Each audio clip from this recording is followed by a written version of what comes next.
கடவுள் யாரு, அவர் எங்க இருக்காரு, அந்த தேடலை தேடி அவர் பயணிச்சும் போது அவர் உடம்புல அவர் மனசுல ஏற்பட்ட மாற்றம், அவர் உலகத்தை பத்தின அவருக்கான புரிதல், இது எல்லாத்தையும் பத்தி அந்த புத்தகத்துல இருக்கு. ஆனா இவர் இந்த மாதிரி அலைஞ்சு திரிஞ்சிருக்கும் போது நம்ம எங்க போறோம், என்ன பண்ண போறோங்கிற எந்த ஒரு இதுவுமே இல்லாம எங்கெல்லாம் இறைவன் போக சொன்னாலும் அங்கெல்லாம் போய் இறைவனை தேடிட்டே இருந்திருக்காரு. அப்படி தேடி இருக்கும்போது அவர் எந்த கம்ப்ளீட்டாவே இறைவனோட கண்ட்ரோல்ல இருந்ததா தான் அவர் உணர்ந்ததா இதுல இருக்கு. அப்ப வந்து இந்த இப்படி அழுது தெரிஞ்சாலும் அவர் நாவல வந்து இந்த ராமநாமம் மட்டும் விடவே இல்லை. மனம் அமைதியை தேடி போனாலும் கடவுளை தேடி போனாலும் ராமநாமம் வந்து மட்டும் அவர் ஜபிச்சுட்டே இருந்திருக்காரு.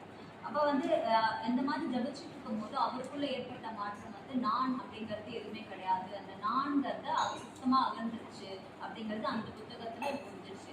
அடுத்தது கடவுளை தேடி அவர் பயணிச்சதுக்கு அப்புறம் கடவுள் யார் அப்படிங்கிற கடவுளோட தரிசனத்தை வந்து அவர் எங்க பாக்குறாருன்னா இந்த புத்தகத்துல எழுதியிருக்காங்க, கடவுளின் தரிசனம். அதுல முதல் அத்தியாயம் வந்து பஞ்சபாண்டவர் குகை.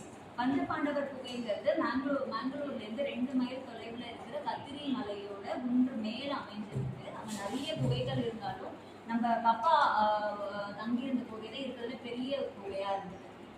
இருள் சூழ்ந்த குகையா இருந்தாலும் அதோட இது எப்படி இருக்கும்னா ரொம்ப அழகானது. கரெக்டா காலையில கதிர்வீச்சு உள்ள வர மாதிரியும் உள்ள அமைதியான நிலையும். அவர் மட்டும் அங்க தங்கி இருந்திருக்காரு. ரொம்ப இருட்டாதான் இருக்குமா.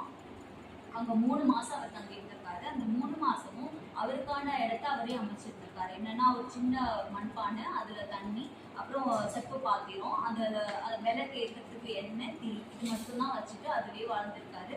ஒரு மான் தோல் மட்டும் போட்டு அதுவே படுத்து அதுவே ஒருங்கி இருந்திருக்காரு. ஒரு நாளைக்கு 2 தடவை மட்டும் சாப்பிட்டுருக்காரு. வாழைப்பழம், பால், இது மட்டும் சாப்பிட்டுட்டே உயிர் வாழ்ந்திருக்காரு.